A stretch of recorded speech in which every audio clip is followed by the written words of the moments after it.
মুখ্যমন্ত্রী মমতা বন্দ্যোপাধ্যায় পুকুর ভরাট নিয়ে একাধিকবার হুঁশিয়ারি দিয়েছেন।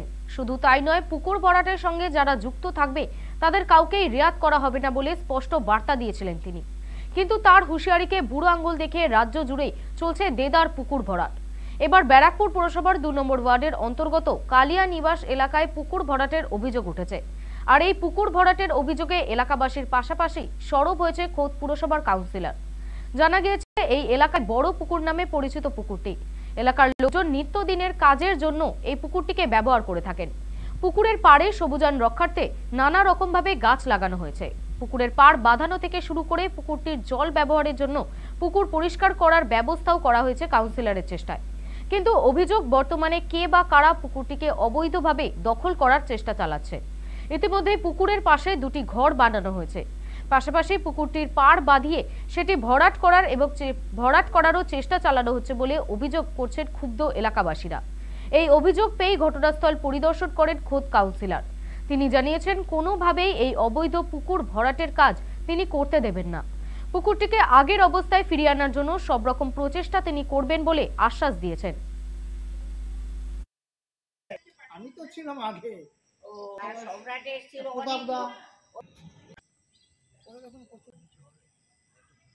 এই পুকুরটা থাকায় আমাদের এই এলাকাবাসী শুধু নয়, সুদূর বিস্তৃত জাফরপুর, তারপরে চালবাজার এবং পলতা, অন্যান্য যে সমস্ত সংগঠনগুলো আছে, পূজা কমিটির সংগঠনগুলো, তারা পূজার সময় এখানে বিসর্জন দিয়ে থাকে।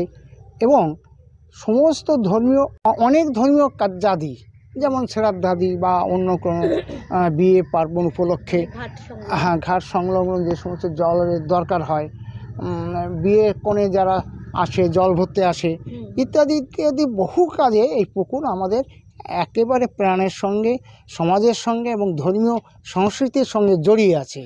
একে কোনোভাবে বন্ধ বা কোনো রকমের অপব্যবহার করতে আমরা দিতে রাজি নই। একটা কমপ্লেন জমা পড়েছে, আমি নিজে এটাকে নিয়ে দেখছি কারা এরম করতে গেল, কারা এটা, এই যে একটা অসাধু চক্র, এটা কারা আগে তো আপনাকে সেটা চিহ্নিত করতে হবে। সাধারণ মানুষের কে নিয়ে সেখানে মিছিল হয়েছে, মিটিং হয়েছে এবং সবাই আমরা একমত, আমাদের যে এই পুকুরটি, সেই পুকুরটি আমার পিতৃদেবেরও জন্মের আগে পাঁচুবাবুর পুকুর বলে পরিচিত। এই পুকুরটির যে সৌজায়ন, যে গ্রিনারি, যে অ্যাটমসফিয়ার, সেটাকে কোনো রকমভাবেই ভেঙে দেওয়া যাবে না। এটাই হচ্ছে মূল ব্যাপার। এবং আমাদের এই দাবির সাথে প্রশাসনিক সব স্তরেরই লোকের একমত এবং টিটাগড় থানার পুলিশ খুবই তৎপরার সাথে এটাকে লক্ষ্য রাখছে।